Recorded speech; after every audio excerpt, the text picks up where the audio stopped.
കൊള്ളായിരുന്നു. സസ്പെൻസ് ത്രില്ലറാണ്, കൊള്ളായിരുന്നു. നല്ല പടമാണ്. നല്ലൊരു കുറ്റാന്വേഷണ കഥയാണ്. ക്ലൈമാക്സ് പൊളിച്ചു.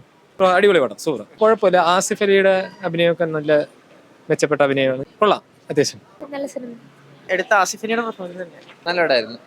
നല്ലൊരു ഇൻട്രസ്റ്റിംഗ് ക്രൈം ത്രില്ലർ ആയിട്ട് കൊള്ളാം, അടിപൊളി. ബോറൊന്നും അടിക്കില്ല, നന്നായിട്ട് കണ്ടിരിക്കാൻ പറ്റുന്ന നല്ലൊരു പടമാണ്. ഭയങ്കര ഒരു ഇന്റർവെല്ലൊക്കെ എത്തുമ്പോൾ നമുക്ക് ഭയങ്കരമായിട്ട് ഒരു ആങ്സൈറ്റി ഒക്കെ വരും അടുത്ത പാർട്ട് എങ്ങനെയാണ്. പക്ഷെ നല്ല പടം, നല്ല സൂപ്പർ പടം. സൂപ്പറായിരുന്നു.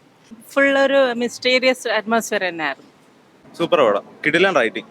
ഈ പഴയ മുത്താരംകുന്ന് വിയോ കാതോരം ആ സിനിമകളൊക്കെ കണക്ട് ആയി വരുന്നുണ്ട്. ഞങ്ങളൊക്കെ ഇതിന്റെ സ്ക്രിപ്റ്റുമായിട്ട് കണക്ട് ആയി വരുന്നുണ്ട്. അത് നല്ല രസമുണ്ട് കാണാൻ. അവസാനം വരെ ഒരു സസ്പെൻസ് എല്ലാം ഉണ്ട്. എടുത്ത് പറയാനുണ്ട്, മമ്മൂട്ടിയുടെ ഏയും കൊള്ളാം. പിന്നെ അതുമല്ല, ശരിക്കും സാധാരണ ഒരു ഗ്രിപ്പിംഗ് അല്ല, എന്നാലോ രസമുണ്ട് കണ്ടുകൊണ്ടിരിക്കാൻ. ഓരോ കണക്ഷൻ, മെയിനായിട്ട് അതിന് സ്ക്രിപ്റ്റ് തന്നെയാണ് ഹീറോ എന്ന് പറയാനുള്ളത്. നല്ലൊരു പടം. ആൻഡ് ഓൾസോ ഈ പറയുന്ന പോലെ ചില റിവ്യൂസ് കൊണ്ട് ലാഗാന്നുള്ളത് അത് ആ ഒരു പലരുടെയും രീതി അനുസരിച്ചിരിക്കും. ഞങ്ങൾക്ക് തൊട്ടും ഫീൽ ചെയ്തില്ല. ആൻഡ് ഓൾസോ നല്ലൊരു തിരക്കഥ, നല്ല മൂവി. സത്യം പറഞ്ഞാൽ ഷോക്കായി പോയി. സത്യം പറഞ്ഞാൽ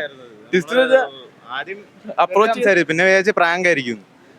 സംസാരിച്ചു കഴിഞ്ഞ് പുള്ളി ഇൻസ്റ്റാ പേജ് ഒക്കെ എടുത്ത് കാണിച്ചു തന്നപ്പോഴാണ് മനസ്സിലായത് ജെന്യുവൻ ആയിട്ടുള്ള ഒരു ആൾക്കാരൊന്നും ചോദിക്കുമല്ലോ പടം എങ്ങനെയുണ്ട് കാണാനാന്നറിയാം. അത് പെട്ടെന്ന് പുള്ളി പക്ഷേ സർപ്രൈസ് ആയപ്പോൾ പുള്ളി ഹാപ്പി ആയ ഒരു നല്ല റെസ്പോൺസ് കിട്ടിയപ്പോൾ ഒരു തിയേറ്റർ വാച്ച് തന്നെയാണ്.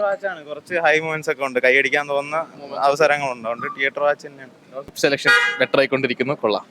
സത്യം പറയുകയാണെങ്കിൽ പേഴ്സണലി അത്രയും കണക്ട് ആയ ഇഷ്ടമല്ലാത്ത പടമായിരുന്നു. ബട്ട് അത് പ്രതീക്ഷിച്ചൊന്നും അല്ല വന്നത്. എൻ്റെ വേറൊരു മൂഡിലാണ് വന്ന് നോക്കുമ്പോൾ കിടിലോ നല്ലൊരു പടം. ആ ഒരു കണക്ഷനൊക്കെ എങ്ങനെ ഉണ്ടാവും, കാതോരം ആൾട്ടർനേറ്റീവ് ഹിസ്റ്ററി എന്നൊക്കെ പറയുമ്പോൾ പുതിയൊരു ജേണറാണല്ലോ നമുക്ക്.